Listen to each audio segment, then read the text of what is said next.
We'll make a start. So, kia ora tātou, te lapa.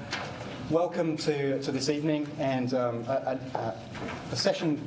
Really grateful that you've all made the time, and I know you've all probably come from very, very busy days. So to make the time to meet with us this evening, we're really grateful for that. For those of you that are in the room, I'd also just like to let you know that you'll see some video cameras around the place. This is not for you, well, I was going to say it's not for YouTube, actually. So we're recording the session so that it can be accessed by preceptors at a later date. It's also being live streamed as well. So when it gets to the interactive parts, you may have a microphone thrust towards you. Please do use the microphones so that we can capture your questions and your comments. Both online now and in the recorded session. So I'll just get the health and safety things out of the way first, if I may.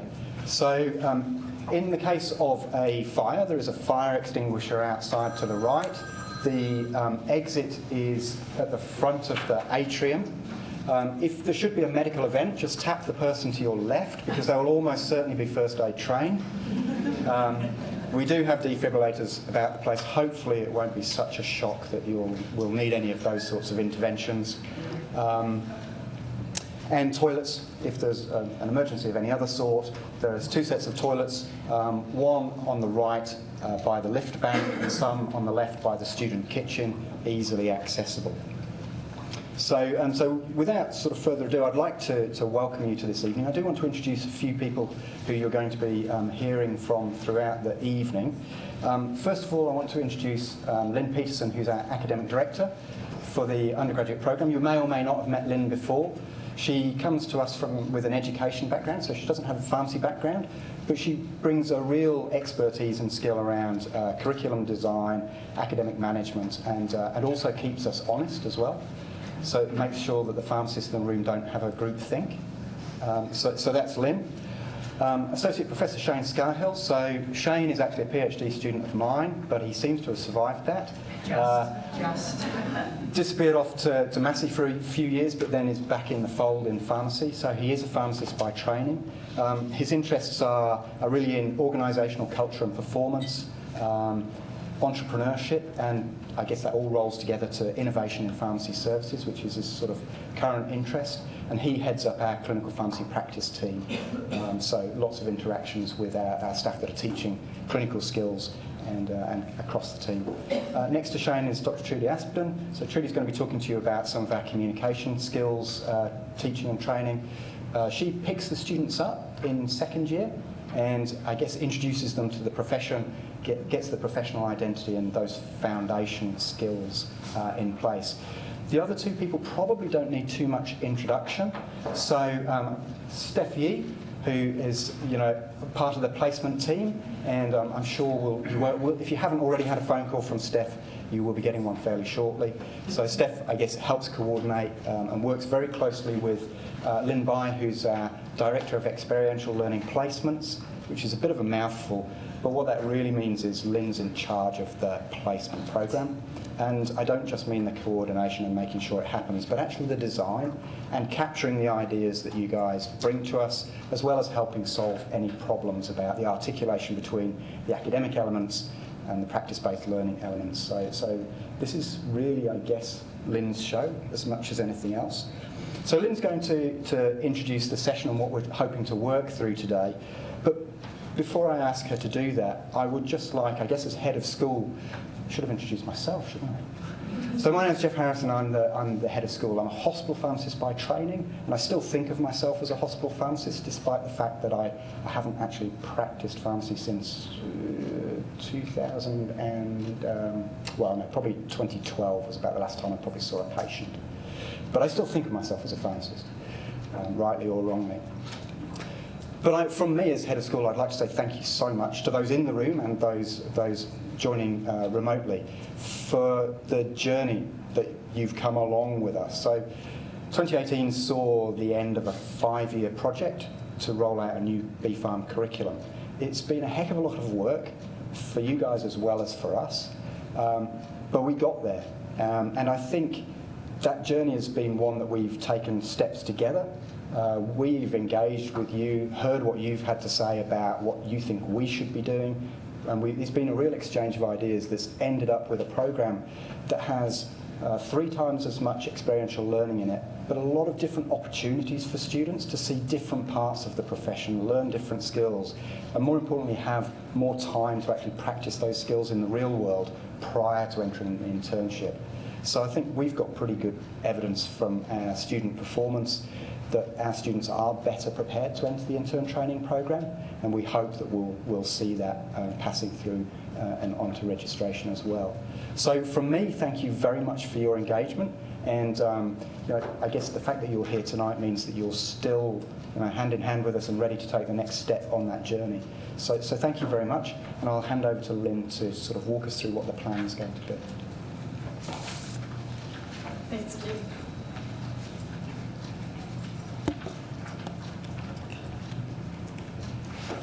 Oops.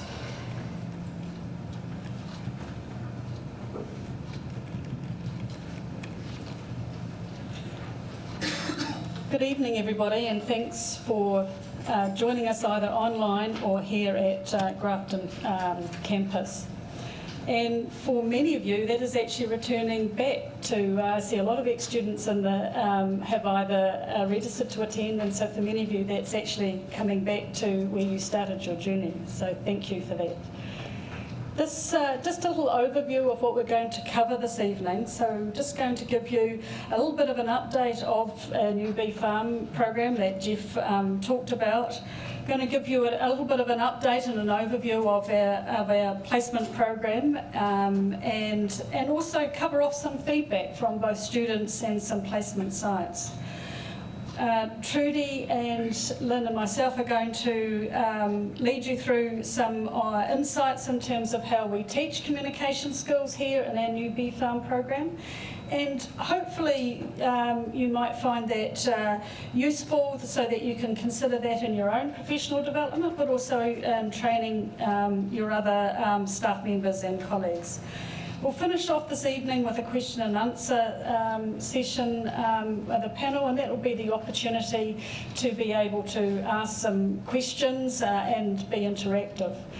And we are in an interactive kind of space, the way the room is set up. We're not in that didactic kind of lecture kind of mode. And you'll see some, you've got some material in your bags, there's some post-it notes there, and we will be doing some Mentimeter as well. So we do encourage you to actually, we do want the session to be interactive, and not all just kind of one way at all. So we welcome your discussion, we welcome your interaction with this evening. So now I'd just like to pass over to Lynn Peterson, who's just going to walk us through some of the new things around our new Bee Farm program. Thanks, Lynn. That's the Lynn B and Lynn P show here. It gets a bit confusing. But again, thanks everyone. I'll be very brief because we really would like to just have the time spent on you discussing and sharing thoughts with us. Lynn referred to the Mentimeter, so up on the whiteboard you'll see some login information, and on the tables in front of you and in your packs, those of you who are remote, you should have received it via email.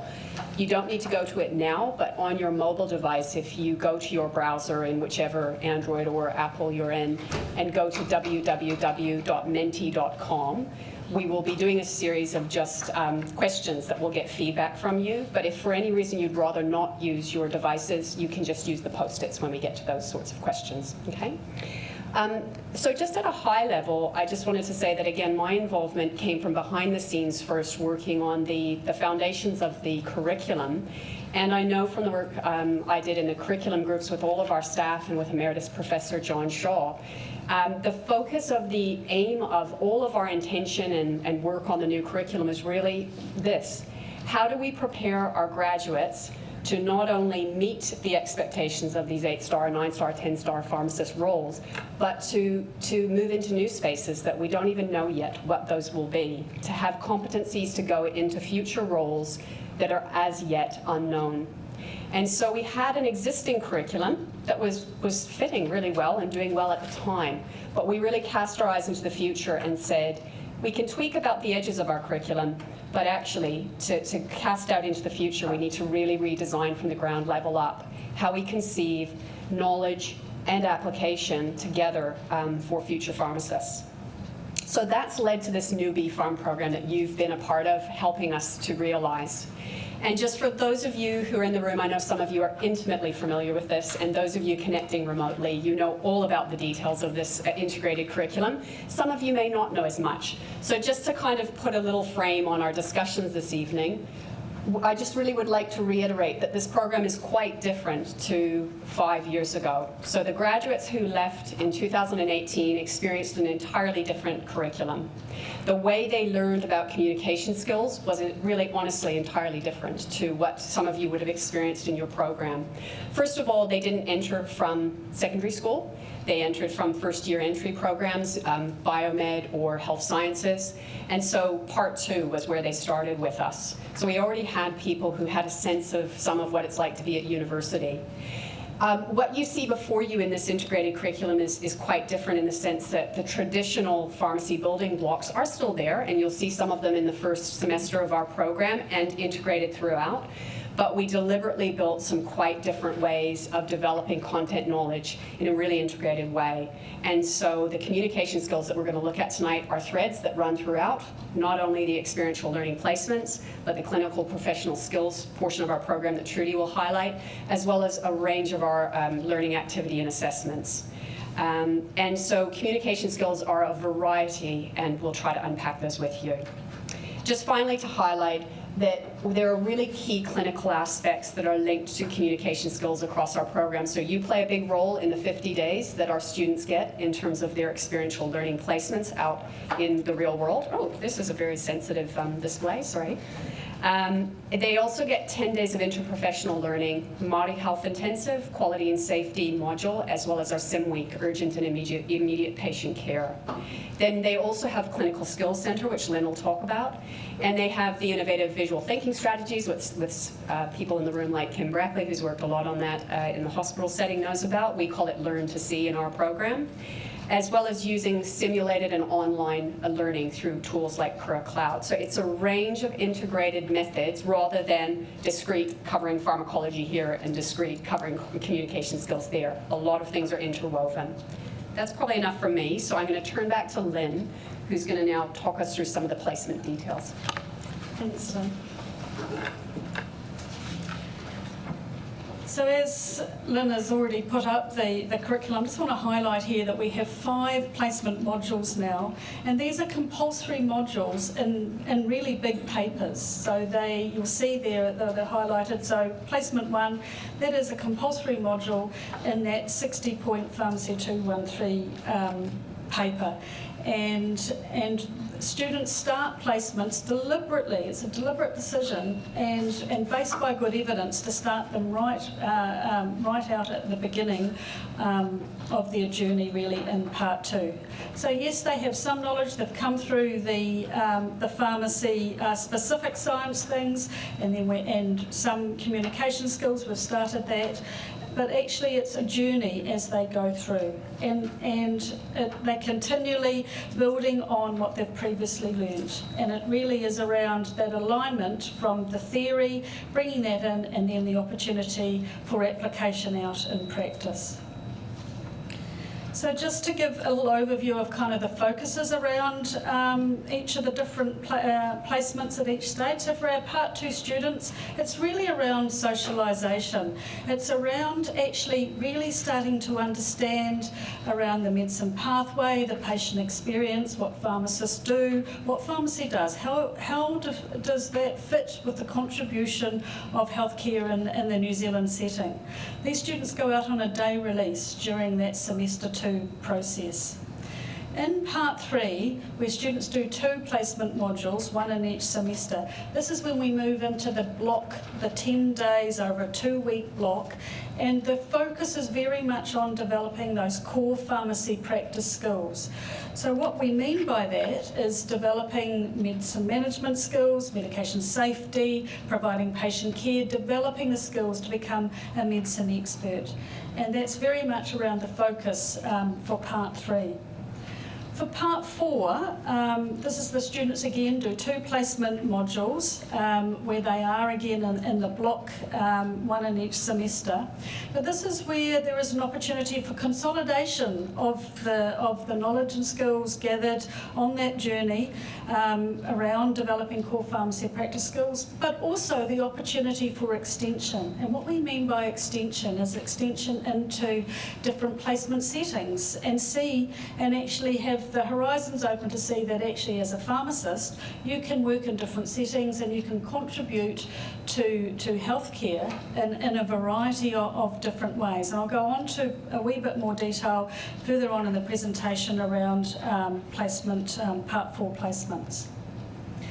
I just want to cover off a couple of of the high level things around placements, and it is important to understand that we have to go through a placement clearance process before the students actually go out on placement. So if students don't meet these, they get all the green ticks on this slide here, they don't get allocated to a placement and they don't proceed with completing that placement module.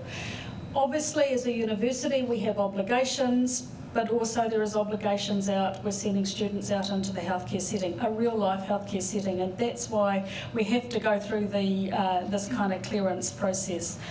Wherever possible, we use language that actually is aligned to our own profession, and we're trying to model professionalism and those things all the way through. And you'll see none of these things will be are new to us as practitioners, but it is important, we feel, to actually model that right from the word go. And you'll see the last bit down there, true and correct record. We have to do that when we're doing our annual practicing certificate, which we'll all be doing soon in March. And that's just a demonstration of what we mean by actually that professionalism that is a really strong thread through our pharmacy placement program. We also want to make sure that our students have a good learning experience and that they're safe. It is really important. So happy, safe, well students will learn. That's what's really important. Just to give you a little bit of an overview of how each placement module is kind of set up. So there's kind of 3 key components for that, for each of the placement modules. The first thing is around placement preparation, and I've already just part of that placement clearance as part of that preparation. And obviously we've got to go through the allocation process, and that means that the pharmacy placement team has to interact with you guys to get the placement information from you, and also with the student body. That's quite a significant piece of work. And also, not only that, is that there is things that the students have to be prepared to make the most out of their placement. And some of it is maybe some pre-reading, some of it is active workshops. There's quite a variety of things that are done, and that is to what we really want to make sure that our students are prepared so that when they go out to placement, the time there is best spent is actually actively engaged and participating and learning. So while they're actually on placement, we want them actively engaged. We encourage them to take notebooks with them, something sort of like this, and not, we don't have the old spiral-bound workbooks. Students are out on placement to learn from the good, bad and the ugly. Some of the best, we all know, some of the best learning experiences can be from some of our most challenging situations. So what I'm not asking you to kind of create sort of an awful situation for students, but we're actually, it's healthcare. Things don't always go according to plan, and it's a real life environment. And it's something that I do stress to students, that actually that's part of the learning. But why I say make a mention around the notebook, and I will touch that the students do their formal learning in the portfolio, I'll go over that in the moment.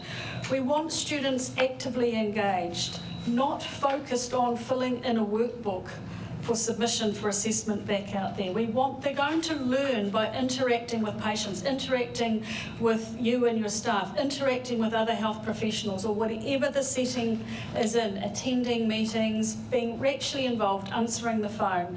So the emphasis is on doing out on placement, not hiding out in the staff room and filling in.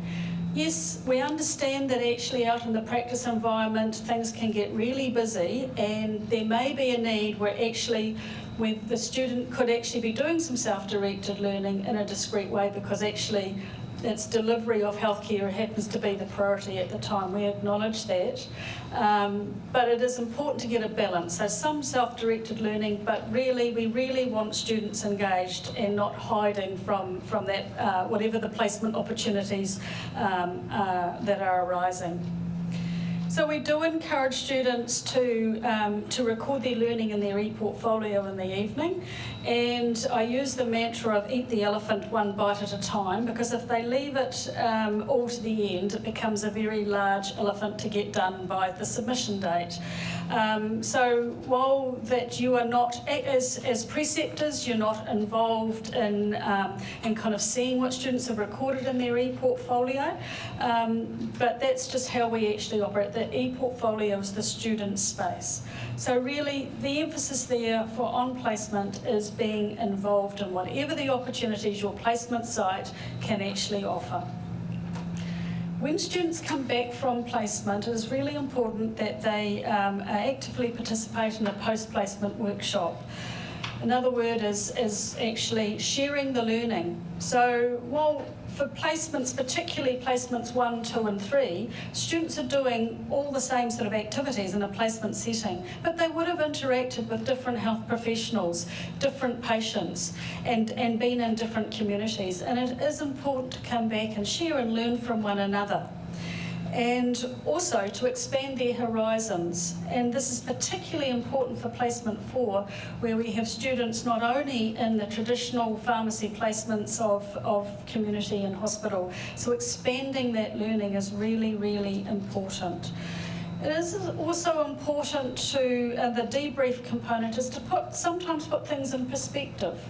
So while we may have years of experience and be able to say, to interpret things in a different way, just remember that the students don't have, the years of experience and that potential possible wisdom behind them. And sometimes we've got to talk about things so that they can actually gain a really good understanding. And sometimes, just for an example of what I mean there, is that we all do things in a different way.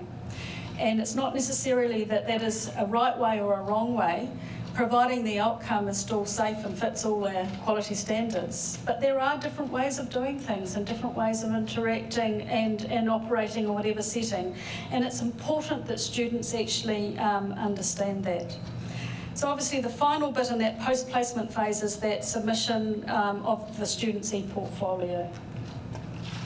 So this just gives you a little bit of information what I mean by the e-portfolio. So the emphasis here is it is the students. It belongs to the student. And the faculty pays the subscription for students to use this from when they enter the BPharm until they leave and graduate at the end. But that material then stays with them, so they can, it doesn't go anywhere. They can then go back and reflect on it or use it how they see fit. So while this just gives you the slide a snapshot of how we actually use e-portfolio in the BPharms. It's really important to understand it has a longitudinal view. It's really important from a student's perspective to see how they start out and can see their journey and their progression. We deliberately have some activities where we actually in Part 4 send them back to Placement 1 and to Maori Health Intensive. And then they can see actually how far they've come. That's really important for the student's journey. It's also important for us as at the School of Pharmacy from a staff perspective, and it really does help to give us a really good longitudinal view of the student's journey. And what's really important is to be able to tailor any learning needs that a particular student may require. So the portfolio has obviously some mandatory tasks that students, obviously the activities that they may have to write up and reflect on, their learning out in placements. But also there's space in the students to record their own learning as well. So this is actually preparing students for actually life with Enhance later on. And so it's a deliberate choice that we've had in terms of implementing e-portfolio in our program, building these skills for the future, where we all have to actually, it's lifelong learning. It's about how to document and record your learning, how to set learning goals, all of that things that we actually have to do. And we're really modelling a lot of that in e-portfolio and making sure that we use similar language. Even to the fact is that at the end of Part 3, students do a mini practice review with 6 standards from our profession, getting them to really think of where they are. I've now done 3 placement modules, and actually getting them in the habit of being able to honestly reflect and self-assess themselves, and get in the habit of being able to provide really good evidence of why they have actually given themselves that self-assessment. There is quite a focus, as I've said, around that future development. We're really wanting to make sure that students really understand the concept of lifelong learning and reflection. What is really important is that our graduates leave the School of Pharmacy and enter the profession with the really good skills of being really good reflective practitioners. So just a little bit of a reminder around the 2019 placement module dates. This has been sent out in a variety of forums. So it was in our newsletter at the end of the year, and it's in lots of information emails that are sent out by the placement team. And so any queries or anything around placement dates or how any of the modules, please do send us an email to our dedicated pharmacy placements email address. As I said, I just wanted to touch briefly on the Part 4 placements. We're a wee bit different. We implemented these for the first time last year, and we were really delighted on how they worked. We had great feedback from the student and student body, and great feedback from the placement sites. So what happens here is that we go out to the sector and we ask for a placement opportunity. A little brief one-pager, and it's really around you thinking around your placement site. What can you offer? Can be a mini project, an audit, can be a generalist, it can be specialist. Whatever you think that as a placement site that you can offer. And Steph and I are more than willing to actually work with you and frame that up. And we have also some examples from colleagues as well. So we gather those placement opportunities in, and we collate them, and then we actually send those out to the Part 4 students, and the students apply for these. They can apply for up to 3 placement opportunities, and we ask them by this stage to have, go back, look at your practice review, think around your reflection, think around any potential interests that you may have been thinking around. And consider their application, and also it's around skill building for future applications. Students are going to be applying for internships, so there again, this is another example of how we're trying to embed in our BPharm program skill building for the future. Placement team actually reviews all the applications, and as I said, we have a good understanding of where the students are in their journey, and we then allocate the students out accordingly, and obviously the student and the host site are notified, and it is just everything then follows on as normal placement module. What we do get students to do once they know what placement site they're going to actually identify and write down 3 learning goals. So for us with Enhance, that's not new. As I said, modelling for the future. And we do encourage them to have a discussion with their placement site. There's no point coming up with grandiose learning goals that can't be achieved in that 2-week placement block. They've got to be achievable, and also they've got to be obviously aligned to the placement site. So this is just a snapshot of some of the opportunities that students may be able to have. It's not limited to, really. Really, we just ask that broadly your placement opportunities for Part 4 kind of fit to one or more of either medication management, medication safety, providing patient care, or developing as a medicine expert. So really, they're deliberately broad to cater for lots of different types of placement opportunities. And we have had students that have not been in patient-facing placement opportunities, like the Ministry of Health and Quality Safety Commission, and some of different DHB arms, and where they've had no patient interaction, but are still contributing to healthcare and learning quite a range of skills as well. So I think I've probably covered off most of that. So the key thing for Part 4 is there's not kind of a list of kind of strict activities that a student has to get through, while they're three kind of whatever the focus may be for that particular placement site and their learning goals, there's going to be other learning as well. And the reason why we say 3 learning goals, the learning that at a placement site may be really large, and we just want to bring it down so that the students, when they write their report, they've got something to kind of focus on. It helps to actually narrow down what they are going to actually do their documentation on. We do get students when they come back into the post-placement to do some presentations, and Part 4, it's around, sort of modelled around the 3-minute thesis. That shared learning is really important. For Placement 5, it's around me in a minute, and that's getting them to think around, I've been on this journey, I've now completed 5 placement modules. What attributes do I have ready to actually enter the pre-registration program and to actually move into the profession? I just want to touch briefly on the assessment process. So in the handout you'll have this flow chart of kind of the assessment process. So as I mentioned, the placement modules are a compulsory component within the BFARM program, and we do have to assess the students' performance, and we've got to gather information. So we have to gather information from placement sites.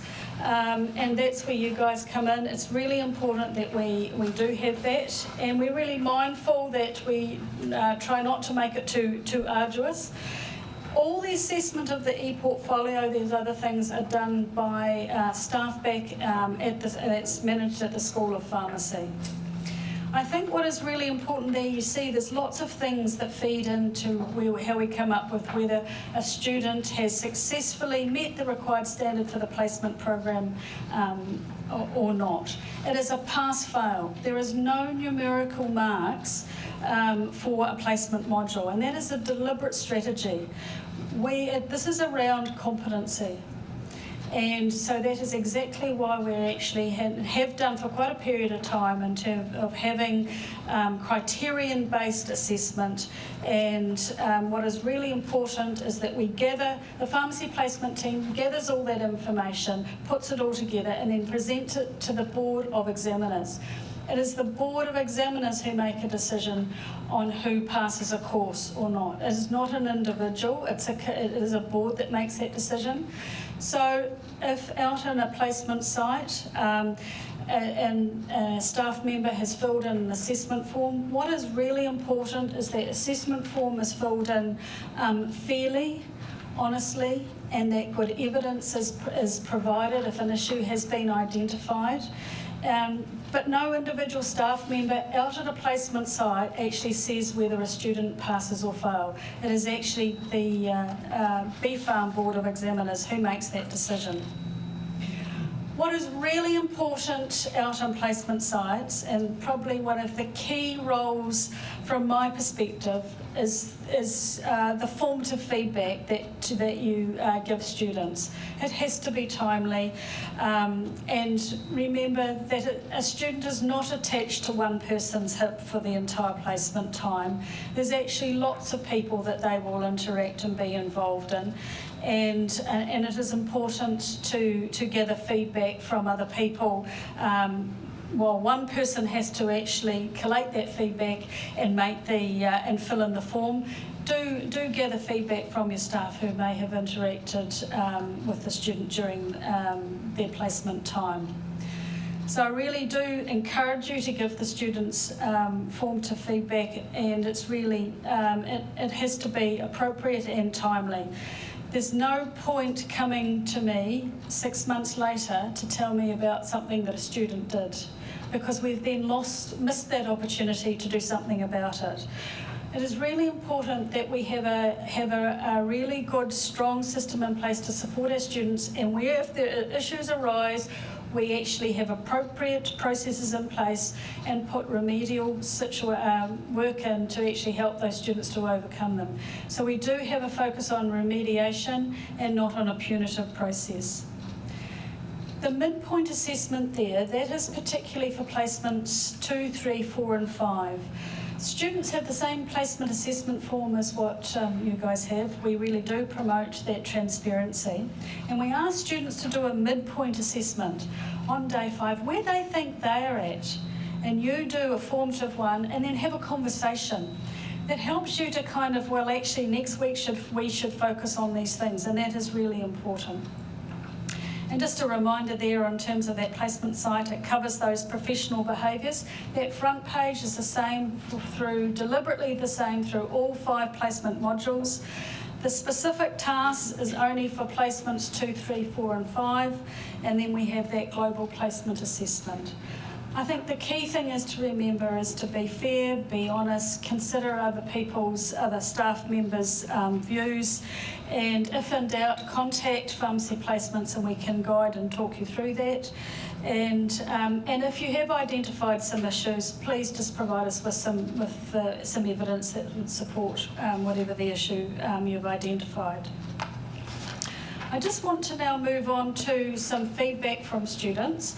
So we've had really predominantly positive feedback from students and our placement sites with the introduction of our new pharmacy placement program.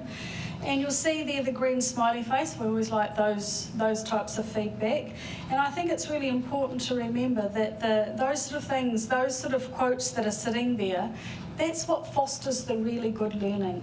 And that's what stays with the students. The students who feel safe, feel comfortable, will learn, and they grow in confidence. And many preceptors have said, you know, like the change in the students from day 1 and day 2 and day 3 compared to day 7, you know, 8 and 9 and 10. And that's what is really important. It is important to remember it is a journey. And one of the students' feedback there gave constructive feedback. Students really like constructive feedback. They really do, we encourage them to take it seriously, and students really do want to succeed. And really it motivates them to actually to do better, or to maybe look at some areas of their weaknesses and things like that. There is we do receive obviously some negative feedback, and while I don't wish to dwell on that, it is important that we do talk about that. Students love the opportunity to talk to patients. So, and that is really important, particularly in placements 1, 2 and 3, when they really are developing those core pharmacy practice skills. We need them to have the opportunity to practice the communication skills that they've actually had here on campus, actually out in that real life environment. As I said, they're not going to learn that much in the staff room. And students also just remember that they do have their L plates on. They are, you know, novice and on a journey. And sometimes maybe some of us have to reflect back and think back when we were kind of students, or first an intern or a young pharmacist, and sometimes how overwhelmed you can feel and out of your depth. So that is really just important to consider sometimes from a student's perspective.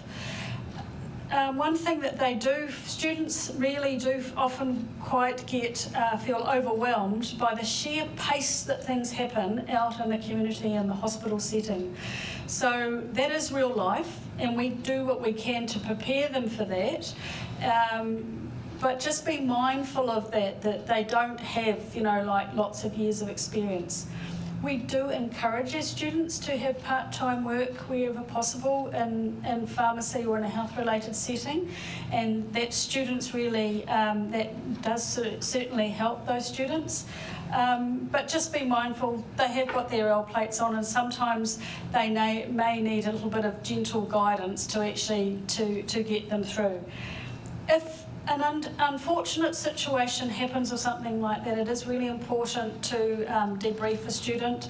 We've all had those interactions with patients or fellow health professionals and things like that that didn't go quite so well, and it is important that there is appropriate kind of putting things into perspective, and so students don't go away with quite a real weight on their shoulder and thinking that they really are really hopeless and things like that. So I do really say, I do mean it, that the learning comes from the good, bad and the ugly, but we really want to foster towards the good end of things wherever possible, but the world is not perfect. Likewise, we've had some feedback from placement providers, which has been really pleasing. And what we really like to hear is that they think our students predominantly have been well prepared, and their students are professional and have shown good work ethic, and are enthusiastic and motivated, and really out there wanting to actually make the most of the learning opportunities.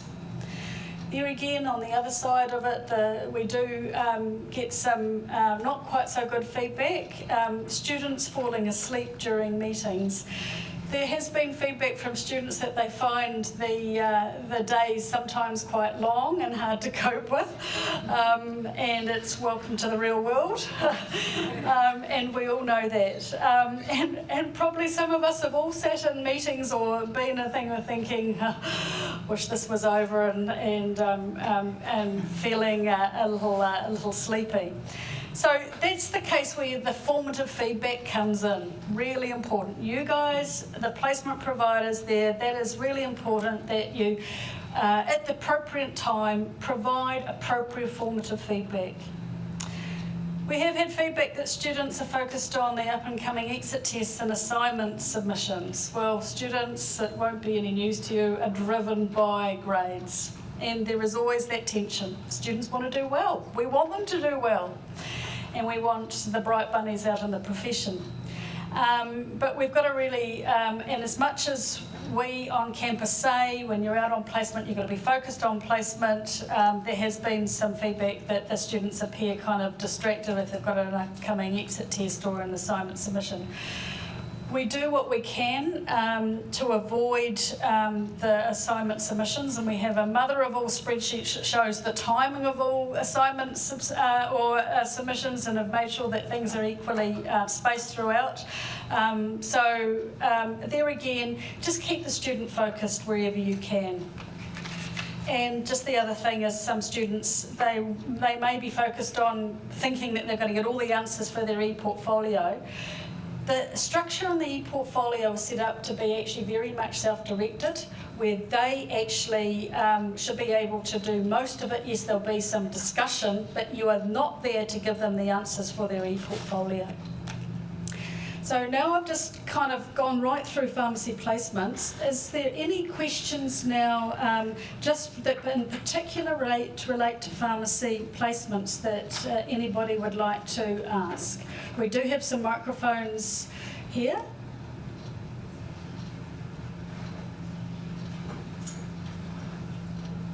Ask me one question. Yeah, I've got one.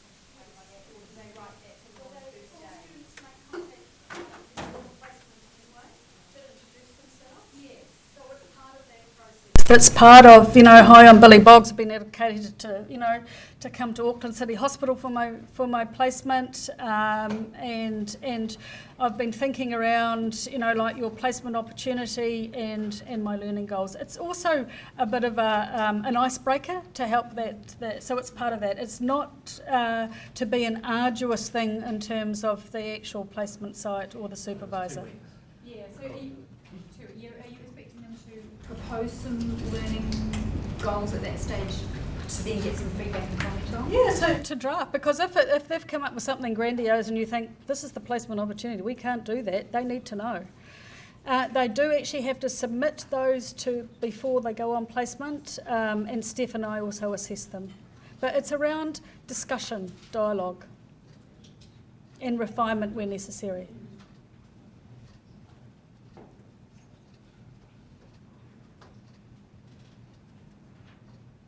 Any other questions?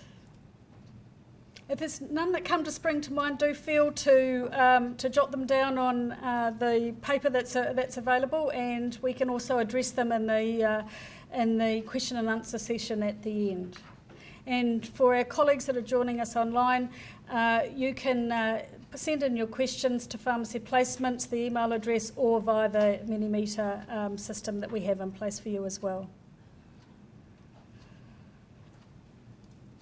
It is now my privilege to tell you about an award that the School of Pharmacy has actually introduced this year, and that is the Distinguished BPharm Placement Provider Award.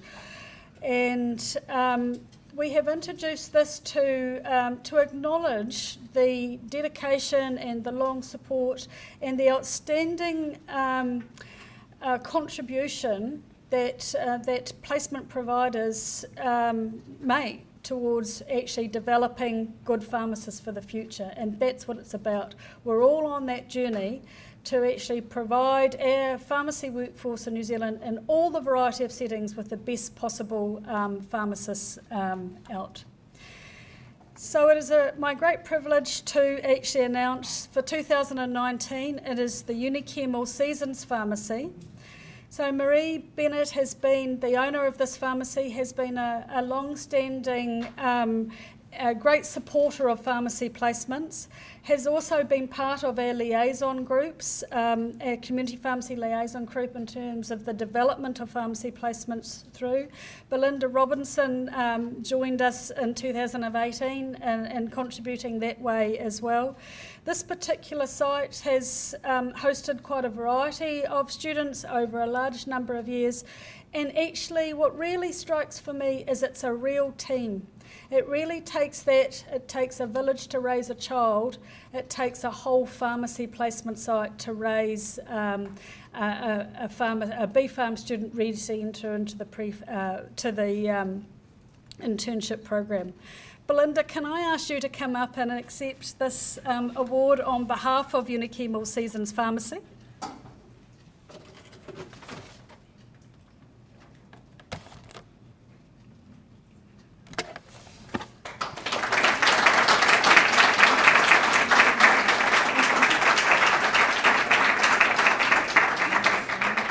We all need some wine from time to time as well. Thank you very much. It's always a pleasure to take the students and see them grow, and yeah, thank you very, very much. Thank you.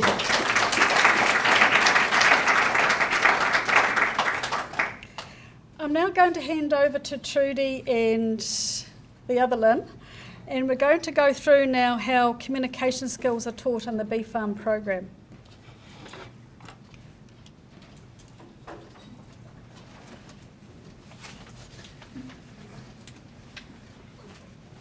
Thanks, Lynn. So this is your chance to have a little discussion and thinking time. So if you're connecting remotely, you can connect via Mentimeter, or you can record your thoughts, which you can send through to the pharmacy placement team. Those of you that are in the room, if you want to get your mobile device out now, we've got our first sort of discussion point, which we'd like you to do, first of all, via the Mentimeter or on the Post-it notes. But equally then, once you've had a chance to record something, feel free to have a discussion with the people who are here around you. We'd like you to hear from other people. So we'd like to hear from you about what you feel are the essential aspects to develop effective communication as a pharmacist. So we're looking for what sorts of skills, micro skills and competencies are in that huge umbrella of communication. So we'll give a few minutes for you to input into the Mentimeter or onto the Post-it notes, which you can then put up onto the back question on the whiteboard. So to log in, you should be using the code 101019 to access the first question.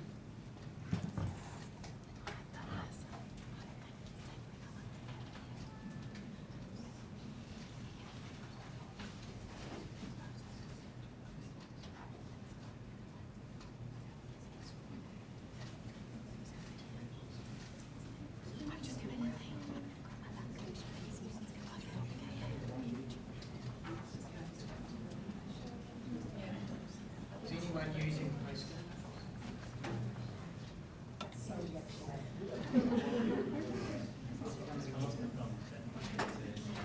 Oh, is it sitting on the wrong question? Apologies. Yep. Sorry, try again. Try again, players. That's okay if you put in some questions for us. There's the second slide. So sorry, it should be now onto the correct one. Can I get a thumbs up if you've got the right slide now?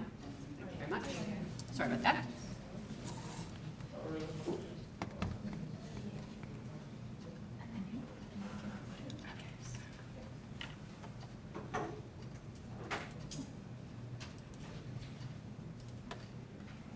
So once you've entered it in, feel free to chat with someone around you. You can enter more than one idea.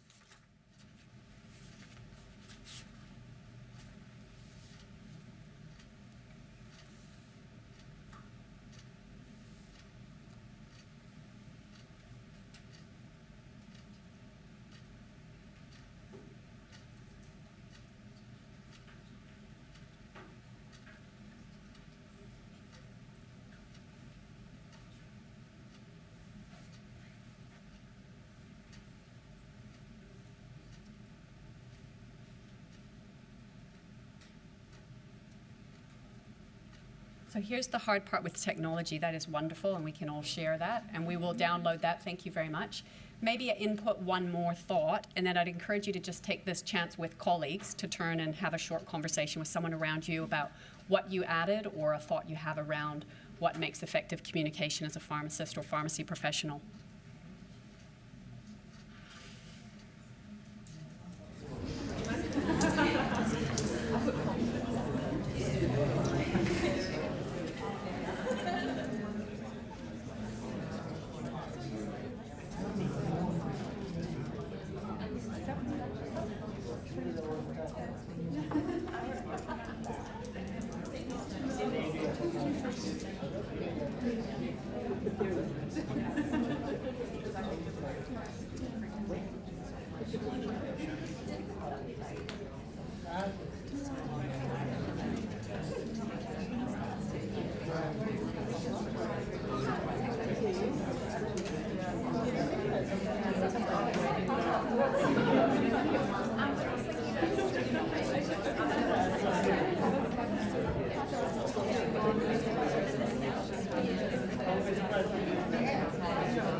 Now what we're going to do is just leave the Mentimeter on in the background. The same code that you have should now be on the next slide, which is just asking if you have any questions for the pharmacy placement team or anything that you want to ask our panel at the short panel session at the end. So I'll just leave that in the background while we now move on, and I'm going to hand you over now to Trudy, who's going to share with you a little bit of an overview of how we develop communication skills in the program. Thanks, Trudy. Thank you. All right, hi everyone. So I'm going to go through this quite quickly. But like Jeff said, I am really lucky that I get to teach the second years and I get to sort of give them the foundations. I love my teaching into the second years. And so when we were, and again, like Jeff said, and I think Lynn said, was talking about, we were trying to make this degree as future-proof as we can. So when we were thinking about teaching the basics of communications, we were thinking about what we needed to do to give our pharmacy students the best start to keep going forward and to push the profession forward. So we started thinking about some of the things that we needed to do. And so you all know this stuff. This is we think about this quite a lot. And so we needed to future-proof what we were doing with the students. We needed to give them skills so that they could be really adaptable and flexible and move into those roles that aren't there at the moment, but also to be really good at the roles that are there. So some of these things all need to be, you need to be person-centered, patient-centered, and have really good communication skills. And like for these ones as well, communication skills not just with patients, but with so that you can work effectively in your multidisciplinary team as well. And so we spent a lot of time thinking about how we were going to do this, because there's lots of tools out there, but it was trying to do something that would pull it all together. So we looked at a lot of different resources and a lot of things that were happening overseas. We did a lot of talking amongst ourselves, and these are just some of the main sort of influences of what we were thinking and what we were reading and what we were trying to do. And so we did a lot of talking, and I did a lot of drawing. And this was one of the first sort of drawings that I came up with of trying to pull it all together. This was our Christmas tree of communication, but thankfully I thought again and asked around, and we decided we'd can that. That got voted off quite quickly about what we were going to do. You should all have the communication framework that we used last year in your packs. But I wanted to, if you look at it, it's quite complicated when you first look at it, so I thought I'd just unpack it a little bit for you and start from the basics. And so there are two. One of them is around, they're both around medicine provision, communication around medicine provision. One is for primary healthcare, the sort of orangey one, and the purple one is around dispensing, so the communication around dispensing. But they basically start from the same place. So we wanted the students to, it's like the framework sort of pulls together lots of different ideas. And so the first one around the outside, our foundations, is around the attitudes that we have when we're communicating and the goals that we have. And so it's around that weaving together of patient or healthcare consumer or whoever it is that you're talking to. So pharmacist knowledge and their knowledge. And the sorts of things of why we're doing this. So we're trying to make culturally meaningful connections. We're showing our care and respect for people. We're showing our compassion and empathy. So quite a few of those things. I just use this. So quite a few of those things that came up on the Mentimeter things came through. So I'm really pleased about that. So that's where we start from. That's our base. We have all our communication behaviours and skills that we want them to use. So in essence, we're talking about how you engage with someone, how you start to build rapport, and then when you've got that rapport, how precious it is and how you need to maintain it. we're talking about thinking before you actually open your mouth and being logical, understandable, and involving the person throughout. So it's about those shared decisions, and again, a lot of that stuff came up before. You all know all this stuff, but students obviously don't. And then, this is the primary healthcare one, so then we have those tasks, those things where we have the WHAM and the sit down sir and all those sort of acronyms are sort of in there, but we didn't want to make the students into robots saying the same thing in every situation. So everything's there, but they have to make decisions depending on whatever situation they're in. So this is all for the primary healthcare. It's mainly the focus is on eliciting information, assessing that information, and then negotiating the plan with that patient. Then we have the health literacy bit. So all the blue bits are around health literacy, and we use the Health Quality Safety Commission's 3 Steps to Building Health Literacy. So that's in there. I also had a PhD student who was looking at medicine sharing. So some of the findings that he found out from his PhD around medicine sharing, they got put in there as well. And then finally, we have the last bit around the safety net and closing the communication loop. So we tried to put everything together because there's all these checklists that go down, but how do you actually try and put all those things together? And the students practice these in lots of different ways. So they practice them in 3s, where one person practices being the pharmacist, we have an observer, and we have the patient. So the patient will give feedback on how they felt. So they have checklists to go through.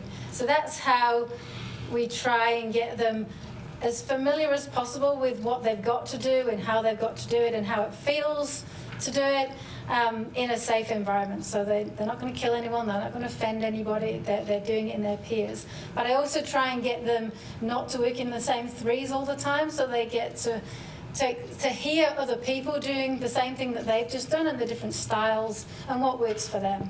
So that's how we try and do our communication. And this is just the dispensing one. So pretty similar apart from the top part up here and a little bit different around the building health literacy. But it's all in your pack. And as you can see, there were lots of people involved in creating these. And they are a developing document. So each year I review them and decide, is there anything else that we have thought about, something that's not really working? And try and sort of simplify them a bit. So that's what our communication frameworks look like, and so the second years get a copy of those, and they practice them in their primary healthcare workshops, and their dispensing workshops, and their compounding workshops. They get heaps of practice at trying to work through them. But the last thing I just wanted to leave you with is that we don't want to make them into robots. These are quite prescriptive, but it's so that once you've got the basics, you move around and find a style that suits you. So I'll leave you with that, and then I'm going to hand you back to Lynn just briefly. So hopefully that just gives you a bit more understanding of what those frameworks do. Thank you so much, Trudy. And I think it's possibly hard in the very brief time Trudy had to appreciate the thinking and the depth of evidence base that has gone into those frameworks. It's been a long project of work and passion for the work that Trudy does with our students, so I just really want to acknowledge that. I know it's been a collaboration across many, many people, but that's really enriched the introduction to communication skills at part 2 of the program that carries with our students through the program.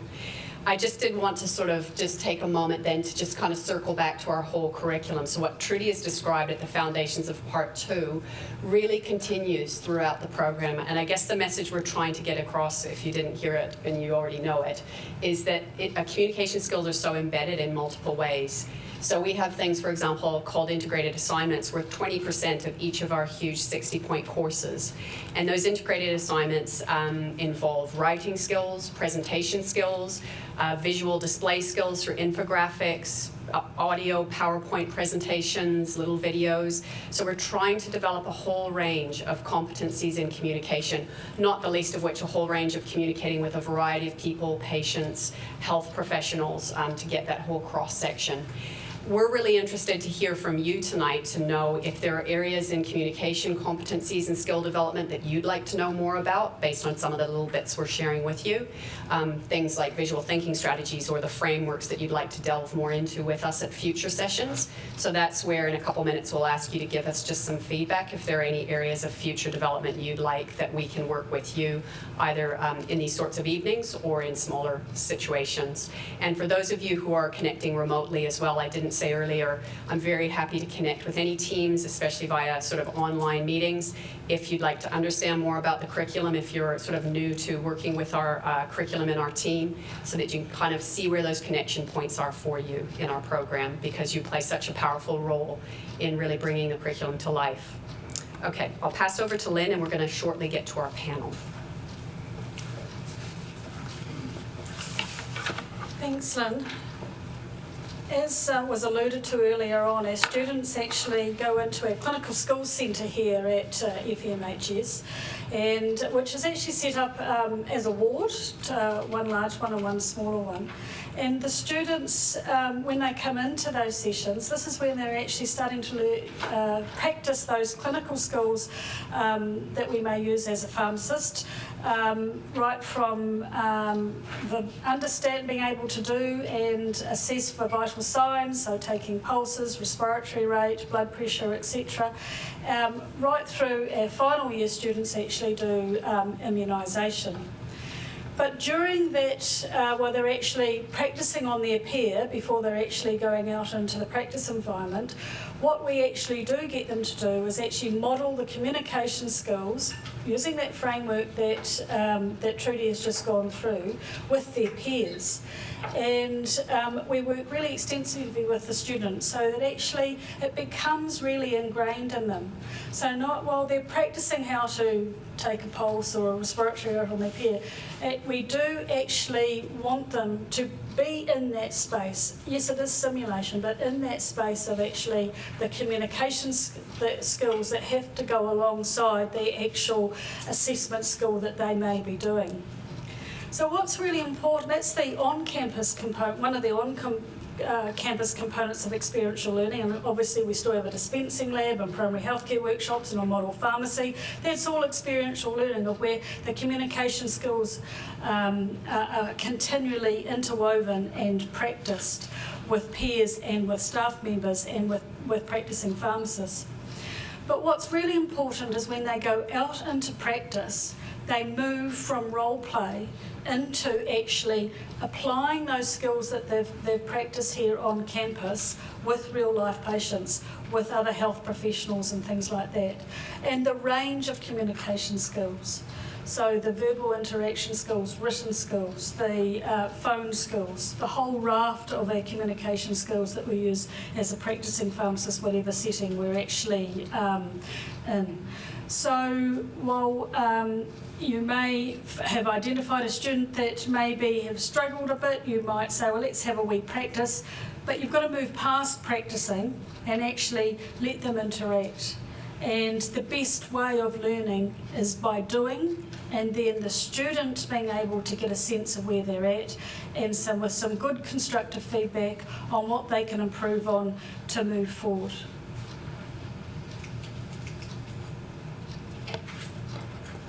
So as Lynn said, we're really keen to find out what training needs that our placement partners might think might be useful to help and support placement providers going forward. So that's really important, and I'll just pass over to Lynn to take us through this bit. So I'm just going to say, if any of you have identified on post-it notes, we have some questions that have come through for our panel, which we're now going to set up. But if any of you have post-it note questions, if you wouldn't mind just passing them forward and I'll collect them here. We're going to just put up the next Mentimeter set of questions. So on the whiteboard and on the notes in front of you, you should now go to code 711705. And that will allow you to see the question where we're asking you what future training needs that you might have as pharmacists and pharmacy educators and as preceptors. So if you can start to record some thoughts, and we're going to invite our panel members now to come forward and just grab a hot seat here at the front so that we can answer some of the questions that have come through the first Mentimeter. Don't be shy.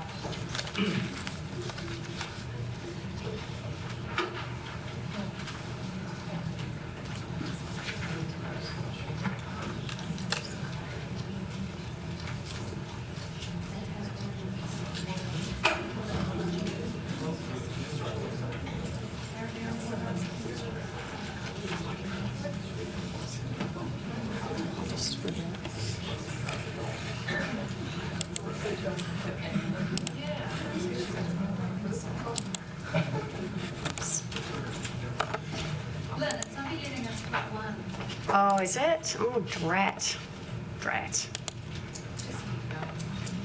Let me just have a look.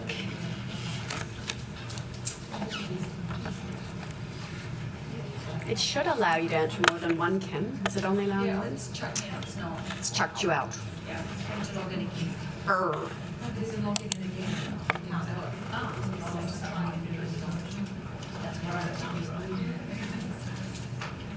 So have you only been able to enter one? Oh, I'm just trying to see. Okay.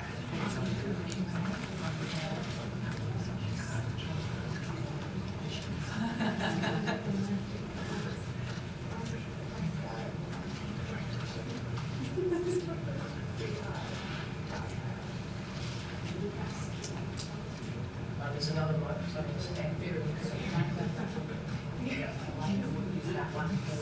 Right.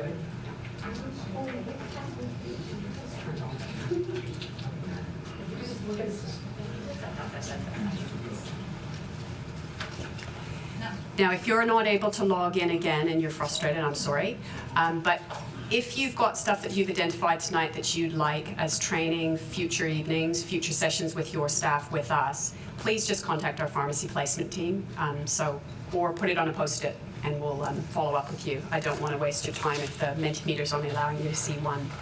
We'd like to get on to our panel now, so I'll just reduce this from our field of view. And, oops.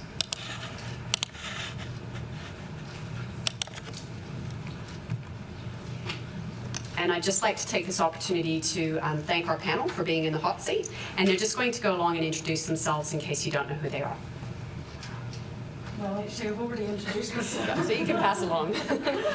So I'm going to pass on to Alice to introduce herself. So while we have talked about here today patient-centered care, we actually do care about our students, and we actually encourage their feedback and incorporate their views when we're actually designing our curriculum and things like that. So we also have a student focus as well.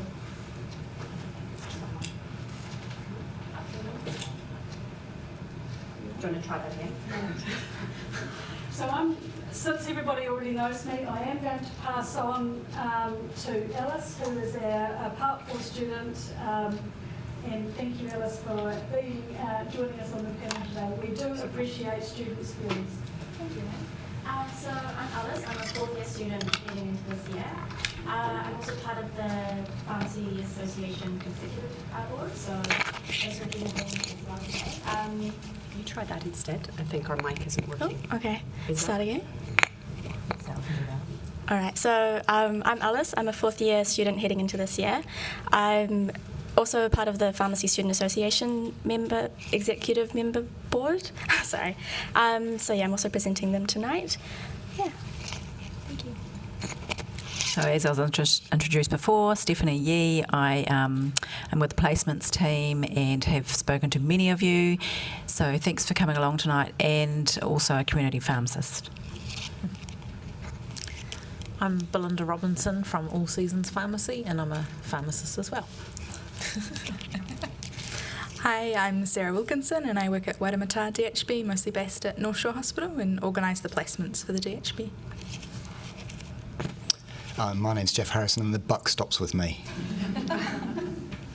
Which I must say is both a pleasure and a weight.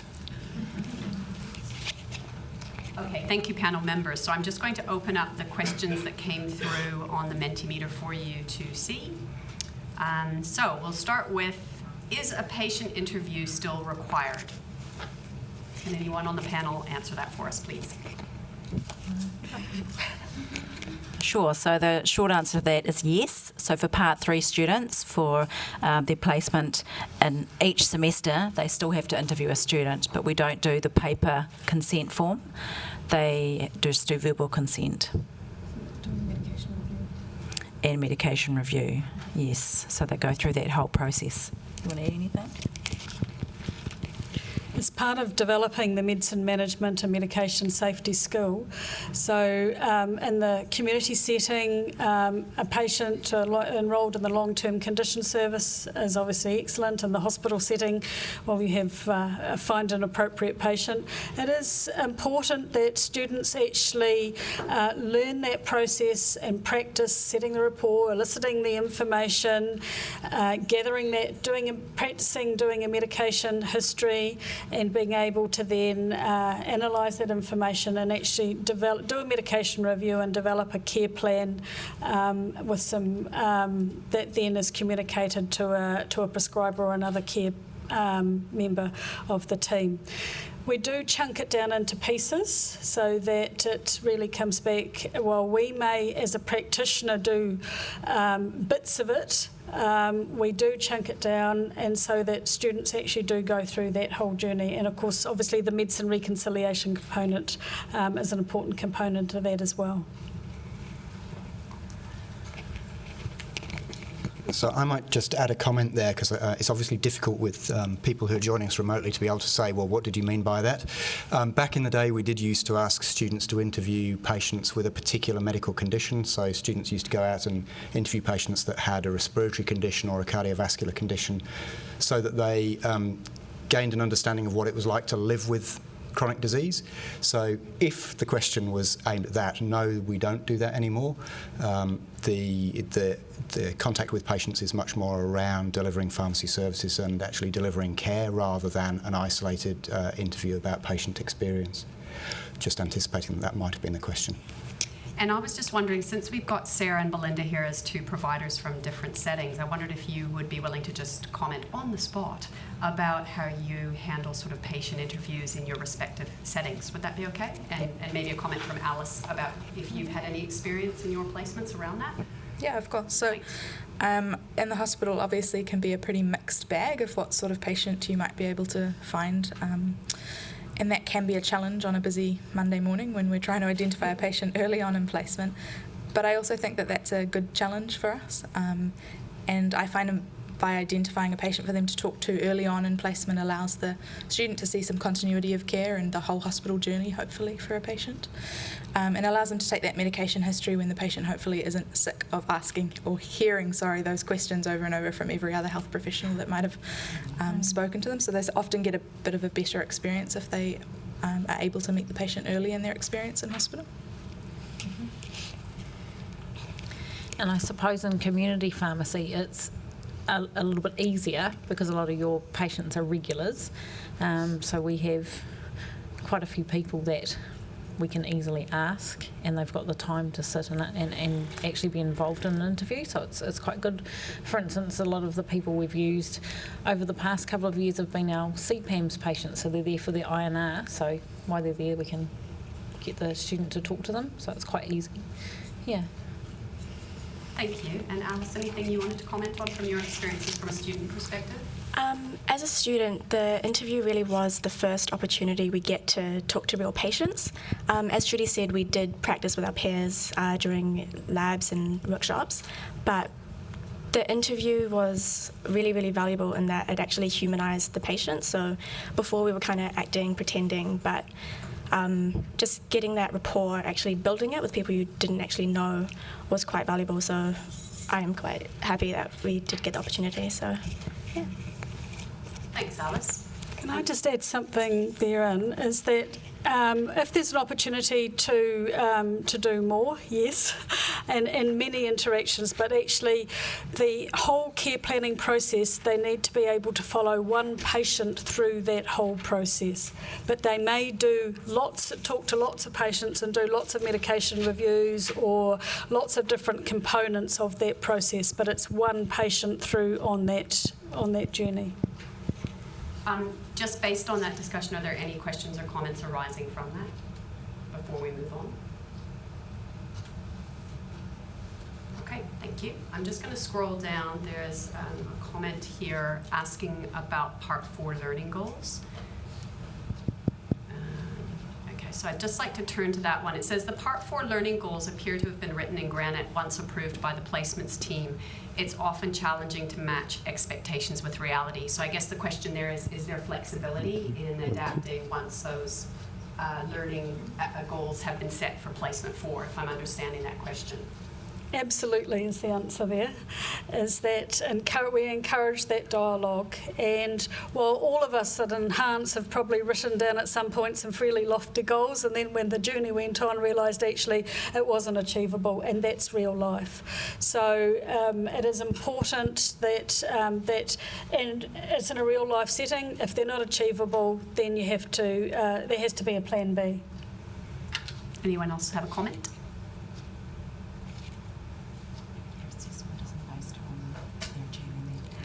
The assessment, they're not assessed on their learning goals. It's just it's around skill building for the future.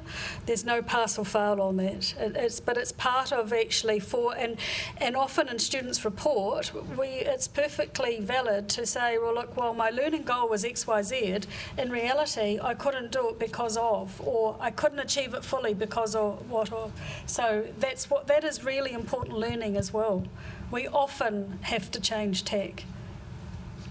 Now, I'm aware of timing, so I'm just going to maybe take one more question, and then what we'll do is we'll analyse the questions that have come through and find a way that we can feedback some answers and some discussion points for you as a group and for anyone who's connecting and interested to further this sort of Q&A with us.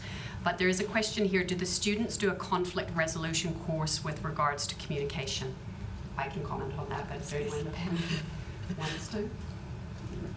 Just because of my work at Part 4, I can say yes. So at Part 4 of our curriculum, part of the Clinical Professional Skills program involves conflict resolution skills with an expert in conflict resolution. So they come in and work in our CNP skills labs. And then they also apply that learning. This is going to sound crazy, but it's not so much conflict resolution, but in their dissertation groups, there is a lot of sometimes challenge in those groups.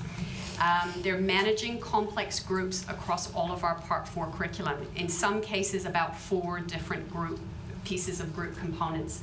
There is challenge in that. Sometimes there's conflict in that. So they directly apply those skills in that. But I'm not sure if other people on the panel with their experiences want to comment. Lynn, could I just come back to the patient interview process as well, because I'm well aware that that's actually quite a significant part of the placement program for Part 3 students. Students do have the opportunity to, well, we say we practice in here. We have a number of people that come in from a retirement village. So while the students might start off with the role play, in Part 3, before they go out on Placement 2, we have a delightful group that come in, and students do get that opportunity to start that process of setting a rapport and how would you go about eliciting information to be able to, the first part of being able to take a medication history. So when students go out on their placement, it is not the first time that they may have actually talked to a patient, but they're now putting the whole process together. They've been taught medicine reconciliation. They've had a go around taking a medication history. They've been doing care planning. They've been documenting and communicating their identifying medication-related problems and coming up with good recommendations that are evidence-based. But the whole purpose is actually out on placements 2 and 3 is to put all those pieces together and do it for one patient all the way through. Can you take the microphone? 1 2 1 2 1 2.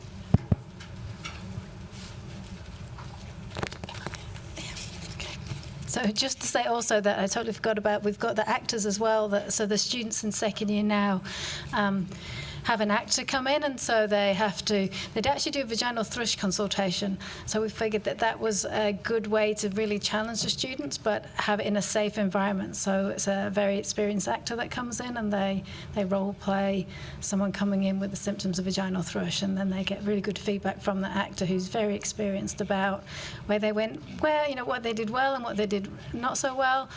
we get them to do it with like mixed gender groups, and then they decide who actually has the consult. So they're in their 3, so they decide who does the consult, and it doesn't matter which gender it is, but they all learn from that. So, and we also have actors in the actual OSCE assessment. So again, the primary healthcare OSCE assessments have real actors, so that's more practice for them before they get to 3rd year.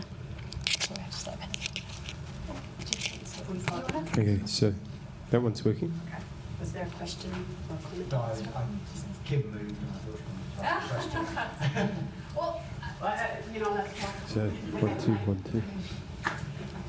1, 2, 1, 2. I'm just 1, looking 2, at one 1, of the 2. other questions Check that's up test. there. Like, have you considered giving placement sites feedback for continual improvement? I would second that question, just for a small question.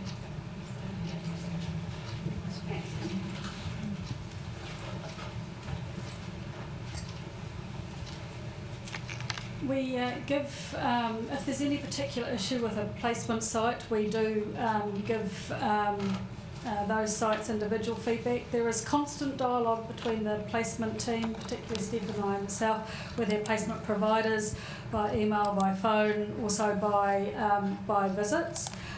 We do put some of the feedback also in our newsletter, which the last one was sent out at the end of December, and actually also forums like this. So going forward, we welcome the opportunity to be able to provide more feedback. We have lots and lots of feedback. The challenge is actually distilling it down.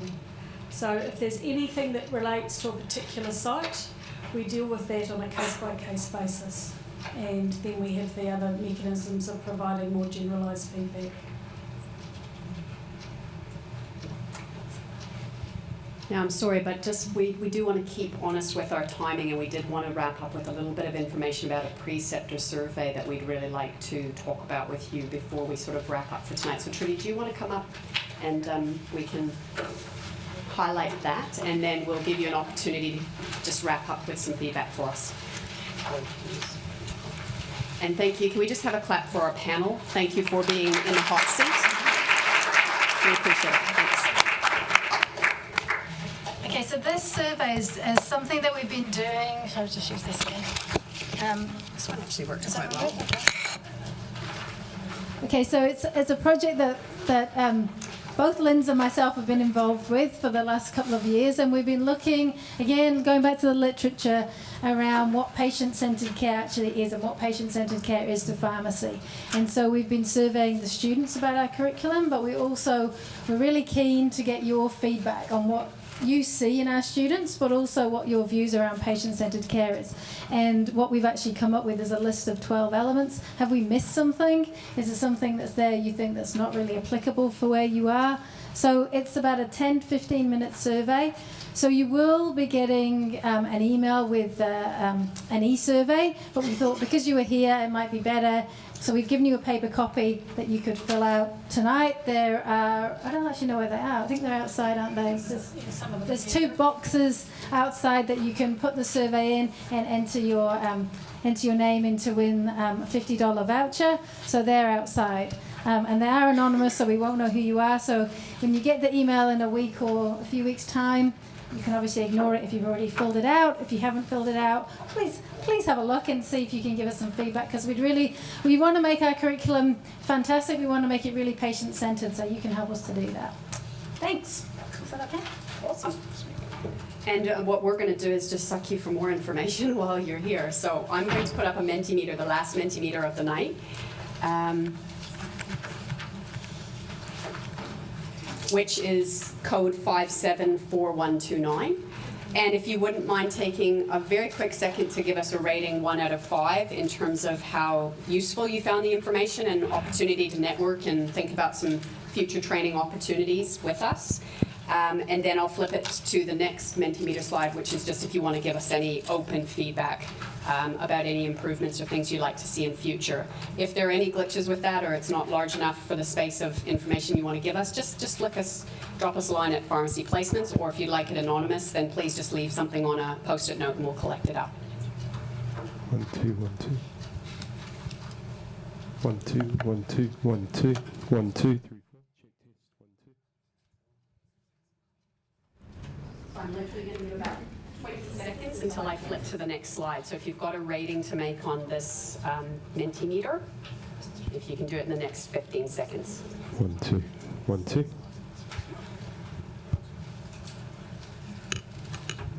One, two, 1, 2.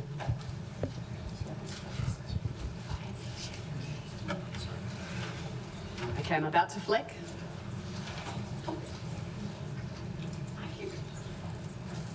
Okay, so it's the same code, but you should be able to now access the open text area if you'd like to provide any just open feedback to us about this evening or anything in general you'd like for future such events.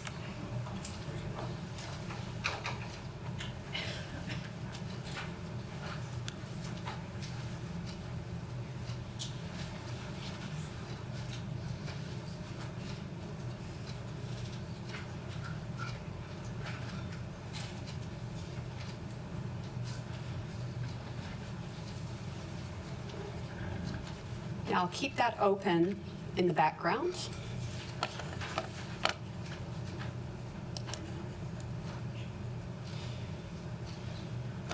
While I just hand back to Lynn. Or Jack. Yeah, I'm happy to do the wrap up. So, I guess what tonight was, you can keep typing, don't worry, I'm used to this. I'm used to lecture theatres where students they're using both thumbs and I'm talking, and I figure that's okay.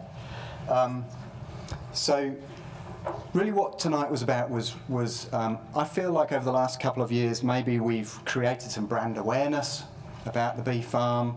We've sold you a first experience of hosting students, and really what we want to do now is keep you coming back for more, and we're really keen to keep you engaged, which I guess we would like you to feel as if you're extended faculty members, because certainly the way I see this is you're a fundamental part of our teaching team. You have the beauty of being able to do it in your, as a distraction to your daily work rather than as perhaps your sole daily work. But I would like you guys to feel that you are part of the university, part of the school, and as I say, extended members of the faculty. And in doing that, tonight, it's really important if you can give us some sense of that personal professional development that we can offer you as preceptors. I mean, obviously we've got the representative from PSNZ in the room, who they offer preceptor training, and we're not looking to duplicate that. Many of the people in the room may be intern preceptors, but if there are things that we can offer you as supervising pharmacists for students out on placements, conflict resolution is one of those things that comes to mind. I could do with going to that 4th year training program. That's pretty much most of my day. So this is really about how we can support your development as teachers, as coaches and mentors. So if you have ideas about what we can do for you, we would like to hear that. As you become engaged in the program, what does the placement look like? What are we doing? What do the students do when they come to you?